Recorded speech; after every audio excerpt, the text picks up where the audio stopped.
తెలుగువారి జీవనయానంలో సంక్రాంతి ప్రముఖమైన పండుగని వ్యవసాయం, పర్యావరణం, ఆరోగ్యం, మానసిక ఆనందం, ఐక్యత, కృతజ్ఞతల మేలు కలయిక ఈ పండుగని ఋషికేశ్లోని దయానంద్ ఆశ్రమానికి చెందిన స్వామి భాస్కరానంద సరస్వతి అన్నారు.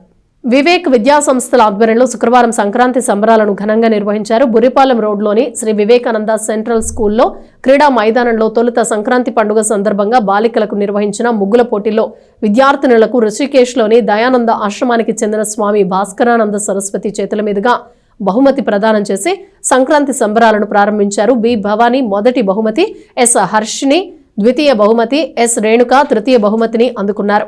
లక్ష్మీ, పద్మావతి, కీర్తి ప్రత్యేక బహుమతులను పొందారు. 3 రోజుల పాటు భోగి, సంక్రాంతి, కనుమ పండుగగా జరుపుకునే ఈ పండుగ సంప్రదాయాలను ప్రతిబింబిస్తూ విద్యార్థులు ఏర్పాటు చేసుకునే సంబరాలను చేసుకున్నారు. ఈ కార్యక్రమంలో విద్యార్థులతో పాటు ఉపాధ్యాయునిలు సీతా మహాలక్ష్మి, అంబిక, తేజస్వి పాల్గొన్నారు. డాక్టర్ కె రామరాజు, మురళి, రాంబాబు, రాజేష్లు పోటీలను నిర్వహించారు.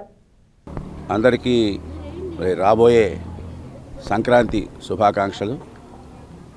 మరి సంక్రాంతి అనేటువంటిది ఒక అతి ముఖ్యమైనటువంటి పండుగగా మనం భావిస్తూ ఉంటాం. ఆంధ్ర రాష్ట్రంలో ప్రత్యేకించి ఈ సంక్రాంతి అనేటువంటిది ఎందుకు ప్రత్యేకం అంటే మనందరికీ కూడా దీనిలో అనేక అంశాలు ఇమిడి ఉన్నాయి. కాబట్టి ఏ అంశాలు ఇమిడి ఉన్నాయి మన జాగ్రత్త పరిశీలించి చూసినట్లయితే, ఒకటి న్యాచురల్గా ప్రకృతి పరంగా ఈ గ్రహాల యొక్క గమనాన్ని తెలుసుకుంటూ ఈ సూర్యుడి యొక్క ఆ మూమెంట్స్ని మనం పరిగణలోనికి తీసుకొని మరి చలికాలం, ఆ తర్వాత ఎండాకాలం, ఈ కాలాలలో వ్యత్యాసాలు, ఋతువుల్లో వ్యత్యాసాలు జరిగేటువంటి దాన్ని గమనిస్తూ ఈ సూర్యుడు మకర రాశిలోకి ప్రవేశిస్తాడు కనుక ఇది మకర సంక్రమణ అనేటువంటి పేరుతో దాని సంక్రాంతిగా మనం భావిస్తూ ఉంటాం. ఇలా అన్ని రకాల మేళవింపే ఈ సంక్రాంతి పండుగ. అలాంటి సంక్రాంతి పండుగని ఈ సంవత్సరం బ్రహ్మాండంగా జరుపుకోబోతా ఉన్నాం. అలాగే మన విద్యార్థులకి ఈ విషయాలన్నీ తెలియాలనే ఉద్దేశంతో, దాంతోపాటుగా మన ఈ సంప్రదాయాలు ఏవైతే ఉన్నాయో మహిళలకి ముగ్గులు వేయటం అనేది ఒక సంప్రదాయం.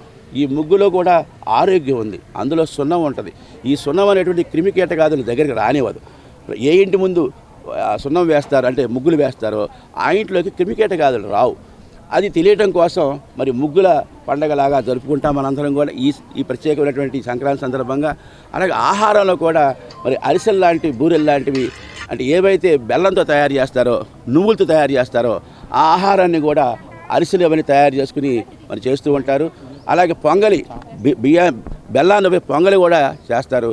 ఈ విధంగా మరి ఆరోగ్యపరంగా ఐరన్ పెరగటం కోసం, రక్తంలో ఐరన్ పెరగటం కోసం ఇలాంటి రకరకాల పిండి వంటలు కూడా చేసి అందరికీ తెలియజేసే కార్యక్రమం పెడతారు. ఈ రోజున మన విద్యా సంస్థలో, వివేక విద్యా సంస్థలో, ప్రత్యేకించి వివేక సెంట్రల్ స్కూల్ ప్రాంగణంలో మన విద్యార్థులకి ఈ ముగ్గుల పోటీలు నిర్వహణ జరుగుతోంది. అందరూ చక్కగా ఎంతో ఉత్సాహంగా ఆ సంప్రదాయాన్ని కారపెడుతూ ఈ పోటీల్లో పాల్గొంటున్నారు. అంతేకాకుండా సంక్రాంతి పండుగ జరిగేటువంటి ఏవైతే ఉంటాయో భోగి మంటలు ఉంటాయో ఆ భోగి మంటలు ఇక్కడ ఏర్పాటు చేస్తారు. అలాగే ఆ సంక్రాంతి సందర్భంగా అప్పుడే వచ్చిన ధాన్యం నుంచి వచ్చినటువంటి అన్నాన్ని తయారు చేసుకుంటూ పాయసం తయారు చేసేటువంటి కార్యక్రమం ఉంటుంది ఇక్కడ. అలాగే పతంగులు ఎగరేయటం అనేటువంటిది ఒక ప్రత్యేకత ఈ సంక్రాంతి సందర్భంగా. ఆ పతంగులన్నీ కూడా తీసుకుని వచ్చి వాటిని ఎగరేసేటువంటి కార్యక్రమం. ఇలా సంక్రాంతిని ఎలా జరుపుకుంటారో అవన్నీ కూడా కళ్ళ కట్టినగా విద్యార్థులు తెలియజేసే ఉద్దేశంతో ఈ సంక్రాంతి సంబరాలు ఇక్కడ జరుగుతూ ఉన్నాయి. మరి ఈ సందర్భంగా ప్రజలందరూ కూడా ఆయురారోగ్య ఐశ్వర్యాలతో విలసిల్లాలని, మరి ఈ ప్రజలందరూ కూడా సుఖశాంతులతో విలసిల్లాలని, రాబోయేటువంటి రోజుల్లో భారతదేశం మరింత ప్రగతి పథంలో పయనించాలని